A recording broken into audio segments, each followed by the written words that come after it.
नमस्कार, news times के इस बुलेटिन में आपका स्वागत है। मैं हूं तृप्ति विश्वकर्मा। आइए नजर डालते हैं आज की हेडलाइंस पर। संगठन में उपजे विवाद के बाद झारखंड मुक्ति मोर्चा की पश्चिमी सिंहभूम जिला कमेटी भंग। जिला कमेटी भंग होने के बाद जिला सचिव ने कोषाध्यक्ष को किया निष्कासित।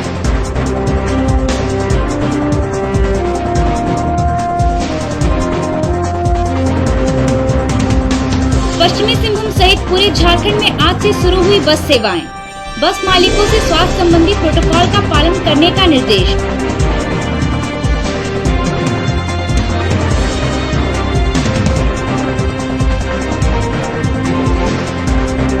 खुल गई ग्रामीण विद्युतीकरण योजना की पोल। पश्चिमी सिंहभूम के 500 गांव विद्युतीकरण से वंचित। चाईबासा विधायक ने बिजली विभाग के अधीक्षण अभियंता से मांगी गाँव की सूची। अब खबरें विस्तार से। झारखंड मुक्ति मोर्चा की पश्चिमी सिंहभूम जिला इकाई सांगठनिक विवाद उत्पन्न होने के बाद केंद्रीय कार्यकारी अध्यक्ष हेमंत सोरेन के निर्देश पर जिला कमेटी को भंग कर दिया गया है। आज चाईबासा परिषद में राज्य के समाज कल्याण मंत्री जोबा मांझी की अध्यक्षता में जिला के सभी जेएमएम विधायक के साथ आयोजित बैठक में जिला कमेटी को भंग करने का निर्णय लिया गया। इस संबंध में जिला कमेटी ने कल ही बैठक कर जिला कमेटी को भंग करने का प्रस्ताव केंद्रीय कार्यकारी अध्यक्ष हेमंत सोरेन को भेजा था। जिला सचिव सोनाराम देवगम द्वारा संगठन के विरोध में काम करने को लेकर एवं पार्टी को तोड़ने की साजिश रचने का आरोप लगाते हुए पदाधिकारियों द्वारा जिला कमेटी को भंग करने का निर्णय लिया गया था। तभी में हम लोग ने सारा बातों को तो सामने रखा था। माननीय विधायक जी ने बहुत विस्तार में इस पार्टी संगठन के बारे में बताया। हम लोग ने यह सबको दस्तखत करके भेजे हैं।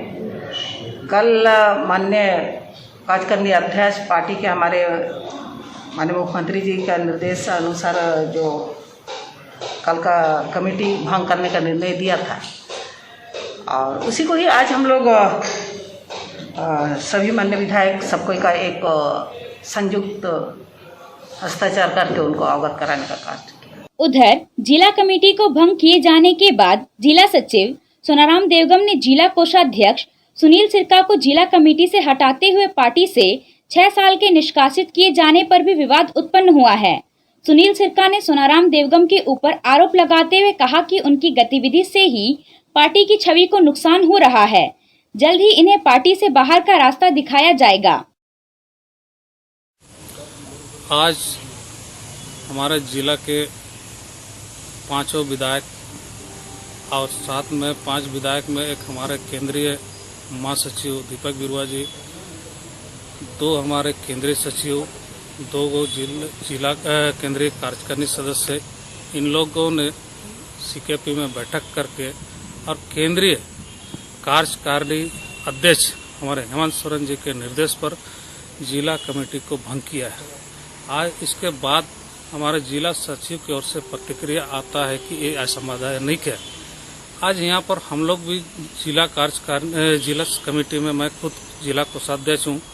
हमारे जिला में 4 उपाध्यक्ष भी हैं, 4 सचिव भी हैं, 2 संगठन सचिव भी हैं और कई कार्यकारिणी सदस्य हैं कि किसी ने भी इस चीज का विरोध नहीं किया। सभी जो है ना केंद्रीय नेतृत्व का सम्मान किया है।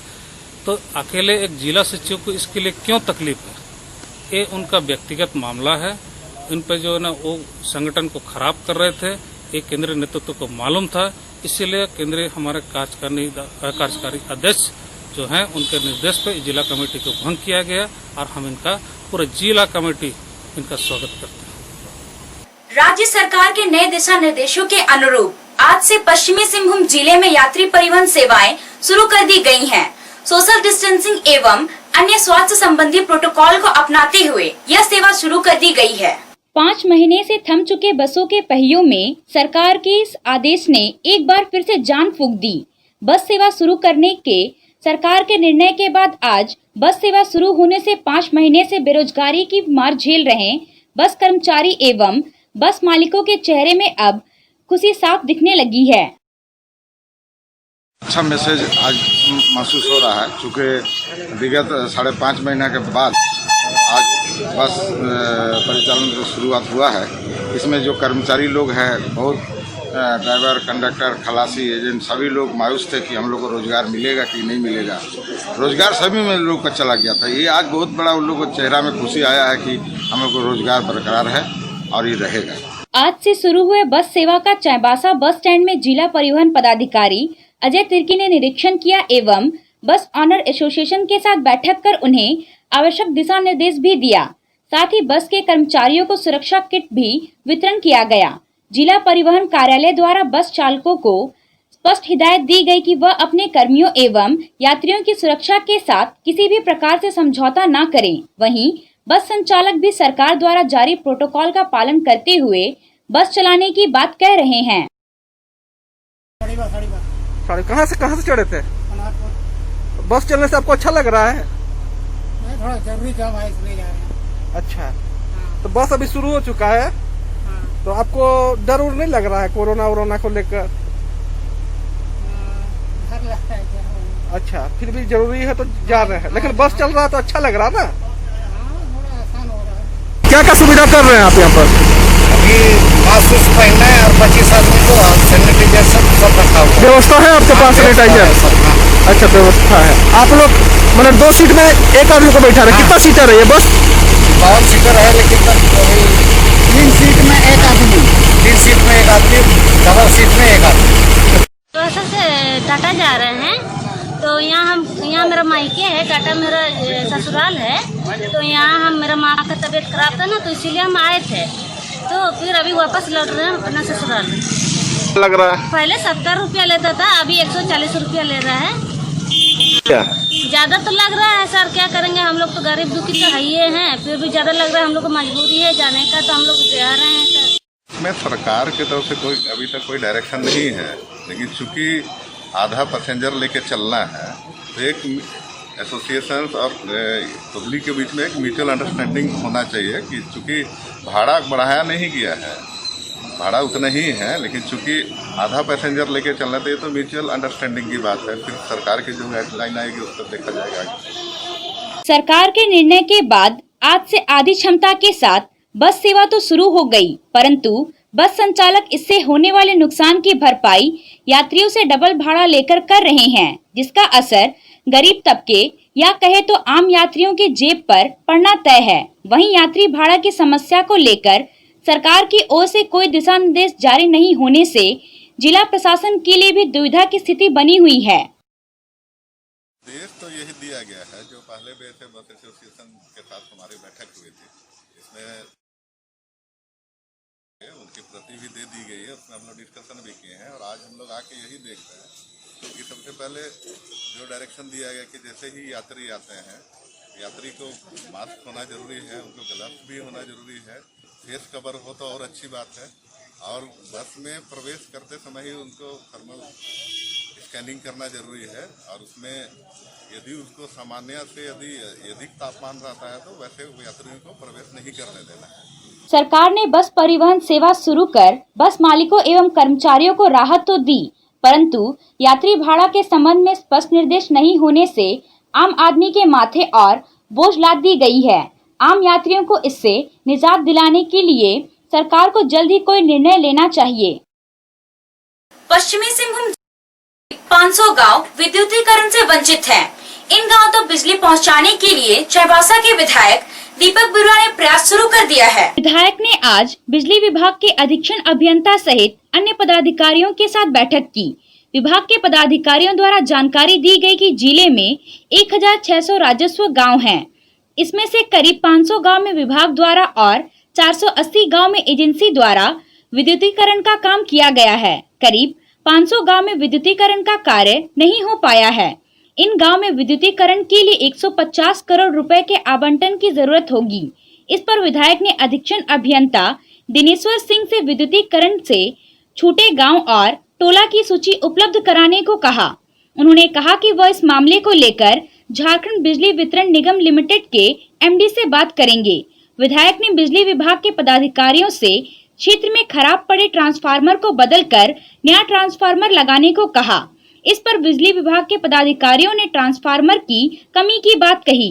विभाग की ओर से कहा गया कि खराब ट्रांसफार्मर को ठीक करने का काम चल रहा है। रोटरी क्लब की ओर से रक्तदान सह जागरूकता शिविर का आयोजन किया गया। रक्तदान शिविर में 15 यूनिट रक्त संग्रह किया गया। रोटरी क्लब की ओर से स्वर्गीय हरभजन सिंह खोखर की याद में मासिक रक्तदान शिविर का आयोजन किया जाता है। यह उनकी याद में लगातार 99वां मासिक शिविर का आयोजन किया गया। रोटरी क्लब लोगों में रक्तदान के प्रति जागरूकता के उद्देश्य से शिविर का आयोजन करता आ रहा है, ताकि किसी भी जरूरतमंद इंसान को रक्त की जरूरत पड़े तो रक्तदाताओं के द्वारा दिए गए रक्त से उनकी जरूरत को पूरा किया जा सके। केंद्र सरकार द्वारा झारखंड को जीएसटी का हिस्सा नहीं दिए जाने पर झारखंड मुक्ति मोर्चा के चाईबासा विधायक दीपक बिरुआ ने केंद्र सरकार पर जमकर हमला बोला है। केंद्र सरकार द्वारा जीएसटी का हिस्सा देने के बजाय रिजर्व बैंक ऑफ इंडिया से ऋण लेने के प्रस्ताव पर झारखंड मुक्ति मोर्चा के विधायकों ने झारखंड सरकार एवं झारखंड की जनता को आर्थिक रूप से परेशान करने का षड्यंत्र बताया। इस संबंध में आज झारखंड की कैबिनेट मंत्री जोबा मांझी के नेतृत्व में सभी विधायकों ने बैठक कर केंद्र सरकार की दोहरी नीति का जमकर आलोचना किया। झामुमो के विधायकों ने केंद्र सरकार के खिलाफ आंदोलन करने की भी बात कही। झारखंड मुक्ति मोर्चा के चाईबासा विधायक दीपक बिरुआ ने कहा कि जीएसटी से प्राप्त होने वाले राजस्व में झारखंड राज्य की भी संवैधानिक हिस्सेदारी है। ऐसे में केंद्र सरकार को अविलंब लंबित राशि झारखंड सरकार को देनी चाहिए, लेकिन केंद्र सरकार एक साजिश के तहत झारखंड को हिस्सेदारी नहीं दे रही है। केंद्र सरकार की गलत नीतियों के कारण ही जीएसटी में बहुत तरह की गड़बड़ी हो रही है। खराब होने के लिए तो सिस्टम बना हुआ है। आप जीएसटी लागू किए हैं तो लाभांश तो राज्य सरकार को उसका जो हिस्सेदारी है वो तो आपको देना ही ना पड़ेगा। जो हिस्सा बनता है जीएसटी के वो देना ही पड़ेगा।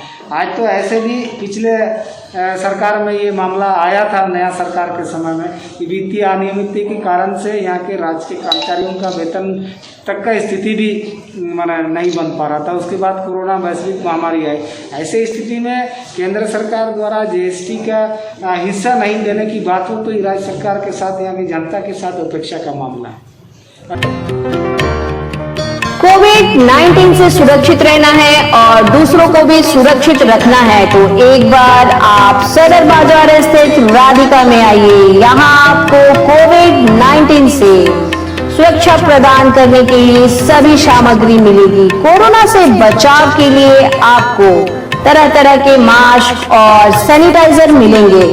इसके अलावा संक्रमण से बचाव के कई सामान राधिका में उपलब्ध हैं। यहाँ आपको PPE kit, hand gloves, foot operated hand sanitiser machine के अलावा Spiderman, Doraemon, Chhota Bheem, Mickey Mouse आदि डिजाइन का मास्क, फेस शील्ड भी मिलेगा।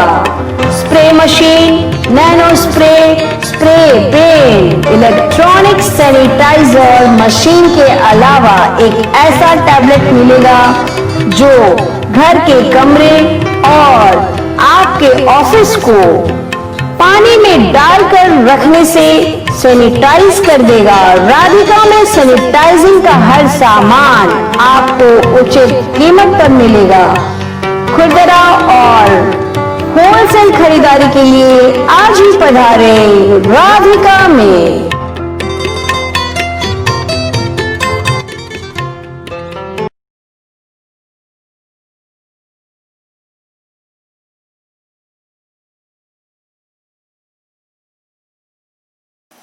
देश के पूर्व राष्ट्रपति प्रणब मुखर्जी के निधन पर जिला कांग्रेस कमेटी, तृणमूल कांग्रेस सहित कई राजनीतिक संगठनों की ओर से शोक सभा का आयोजन किया गया।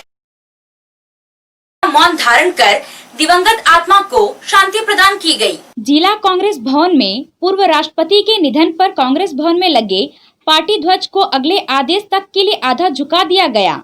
शोक सभा में उपस्थित कांग्रेस के पदाधिकारी और कार्यकर्ताओं ने पूर्व राष्ट्रपति के व्यक्तित्व को याद किया। सरजुमगुटू स्थित तृणमूल कांग्रेस कार्यालय में पूर्व राष्ट्रपति प्रणब मुखर्जी की याद में शोक सभा की गई। उनके निधन पर झारखंड प्रदेश तृणमूल कांग्रेस के प्रधान महासचिव राधा मोहन बनर्जी ने कहा कि उन्होंने कई महत्वपूर्ण कार्य करते हुए अपनी कुशलता से देश का नाम रोशन किया है। झारखंड सरकार ने कुछ शर्तों के साथ कंटेनमेंट जोन के बाहर सभी तरह के आर्थिक गतिविधि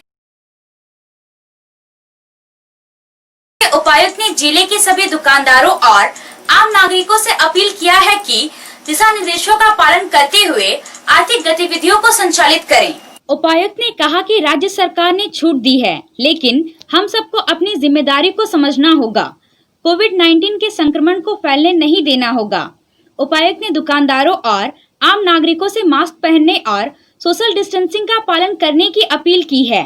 उपायुक्त ने कहा कि सार्वजनिक परिवहन को छूट दी गई है, इसलिए चाईबासा बस स्टैंड में कोरोना वायरस की जांच को लेकर जल्द ही एक शिविर का आयोजन किया जाएगा। लॉकडाउन में जो नया नियम लागू हो गया है, तो राज्य सरकार के निर्देशानुसार कई सारे दुकान जो पूर्व में बंद था उसको भी खोलने का अनुमति मिला है। रेस्टोरेंट, होटल, कपड़ा दुकान, जूता दुकान, ऐसे कई सारे दुकान जो पूर्व में डिस्ट्रिक्ट हेडक्वार्टर से बाहर या अदरवाइज इन जनरल जो बंद था, वैसे दुकान खोलने का अनुमति राज्य सरकार ने दिया है। तो ये बहुत बड़ी जिम्मेवारी मानते हुए सभी दुकानदार और एंटरप्रेन्योर, सभी बिजनेसमैन से मैं अनुरोध करूँगा, ये बहुत बड़ी जिम्मेवारी है आपके लिए। ये सब ट्रेड्स या बिजनेस को पूर्व में अलाउ नहीं करने का यही कारण था कि वहाँ कोरोना संक्रमण फैलने का संभावना ज़्यादा था। तो अभी सरकार आप सबकी बात मानते हुए आपकी आर्थिक गतिविधियों को ध्यान में रखते हुए इसको चालू किया गया है। तो इसको एक जिम्मेवारी के रूप में लेते हुए सोशल डिस्टेंसिंग का अनुपालन करने में हो, मास्क पहनाने में हो, या आपके स्टाफ का थर्मल चेक इन एवरी दिन, हर डे आप थर्मल चेकअप करा दें। उनका टेम्परेचर यदि किसी को ज़्यादा रहता है या कोई खांसी या पुकार या सांस लेने में कठिनाई होती है, तो वैसे व्यक्तियों का टेस्ट कराना, वैसे व्यक्तियों को काम से दूर रखना, आइसोलेट करना, ये सब काम करने का काफ़ी आवश्यकता है। अभी पब्लिक ट्रांसपोर्ट भी खुल गया है, विद इन डिस्ट्रिक्ट अभी बसेस का भी संचालन शुरू होगा। तो बस स्टैंड में भी हम लोग बहुत जल्दी टेस्ट शिविर हम लोग लगाने वाले हैं, जिसमें जो बस स्टैंड से जो दूसरे जिला से बस में के माध्यम से जिला में आते हैं, तो वैसे लोगों का टेस्ट करने का भी हम लोग व्यवस्था सुनिश्चित करें। अभी कल के दिन में करीब 9000 से ऊपर की संख्या में टेस्ट हुआ है, जिसमें 200 की संख्या में अभी पॉजिटिव केस आए हैं, जो टेस्ट पॉजिटिविटी के हिसाब से बहुत ज़्यादा नहीं है, परंतु हम लोगों को सतर्क रहने की आवश्यकता है। चाईबासा जिला के तमाम निवासियों से मेरी अपील है कि इस अनलॉक के दौर में, जहां पर सभी प्रकार की व्यावसायिक गतिविधियां कुछ को अपवाद मानते हुए या कुछ में जो रिस्ट्रिक्शन है उनको अगर छोड़ दिया जाए, तो लगभग सभी प्रकार की गतिविधियां अब संचालित करने की इजाज़त दी गई है। तो सार्वजनिक जीवन में ज़्यादा संयम और ज़्यादा सतर्कता बरतने की आवश्यकता है। सार्वजनिक परिवहन के दौरान या कहीं पर किसी जब हम बाहर निकलते हैं तो उस समय सोशल डिस्टेंस का कड़ाई से पालन करें।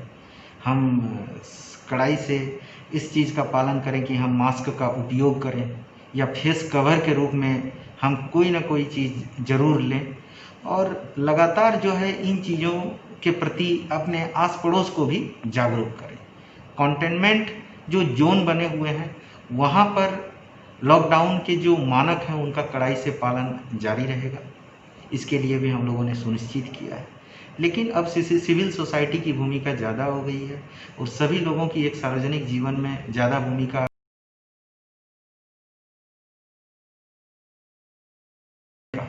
ये दो चीज़ों का वो पालन करें। आपस में 6 फीट की जो दूरी है उसको हर समय बना कर रखें, ताकि हम लोग जो है एक लंबे समय तक जो एक लड़ाई हम लोगों ने कोविड के खिलाफ लड़ी है उसको हम लोग आगे बढ़ा सकें। पश्चिमी सिंहभूम जिले में मंगलवार की शाम 8:30 बजे तक 32 से अधिक व्यक्ति कोरोना संक्रमित पाए गए हैं। देर रात तक यह आंकड़ा और बढ़ने की संभावना है। पश्चिमी सिंहभूम जिले में कुल संक्रमित व्यक्तियों की संख्या 1537 पार कर गई है। कोरोना के कारण 12 व्यक्ति अपनी जान गंवा चुके हैं। अब तक 1050 व्यक्ति कोरोना को मात देकर स्वस्थ हो चुके हैं, जबकि एक्टिव केस की संख्या 475 है। मंगलवार को चाईबासा में 20, बड़ा जामदा 6, मनोहरपुर 2 और चक्रधरपुर में 4 व्यक्ति संक्रमित पाए गए हैं। जिला पुलिस ने मानव तस्करी करने के आरोप में 4 लोगों को गिरफ्तार किया है। गिरफ्तार होने वालों में पश्चिमी बंगाल की 20 वर्षीय अनामिका सिरका और 23 वर्षीय छोटू बांगड़ी उर्फ कुणाल, आंध्र प्रदेश के 26 वर्षीय शंकर इंटी और 32 वर्षीय शिवा कुमार शामिल हैं। सभी के खिलाफ फर्जी दस्तावेजों के आधार पर नाबालिग लड़कियों की तस्करी किए जाने और बहला फुसलाकर काम दिलाने का प्रलोभन देकर ले जाने का आरोप है। चलते चलते एक बार फिर नजर डालते हैं आज की हेडलाइंस पर। संगठन में उपजे विवाद के बाद झारखंड मुक्ति मोर्चा की पश्चिमी सिंहभूम जिला कमेटी भंग। जिला कमेटी भंग होने के बाद जिला सचिव ने कोषाध्यक्ष को किया निष्कासित।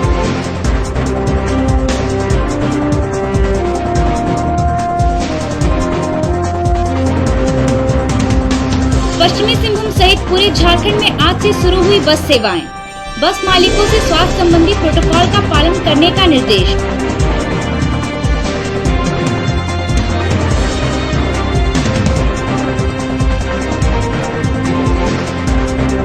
खुल गई ग्रामीण विद्युतीकरण योजना की पोल।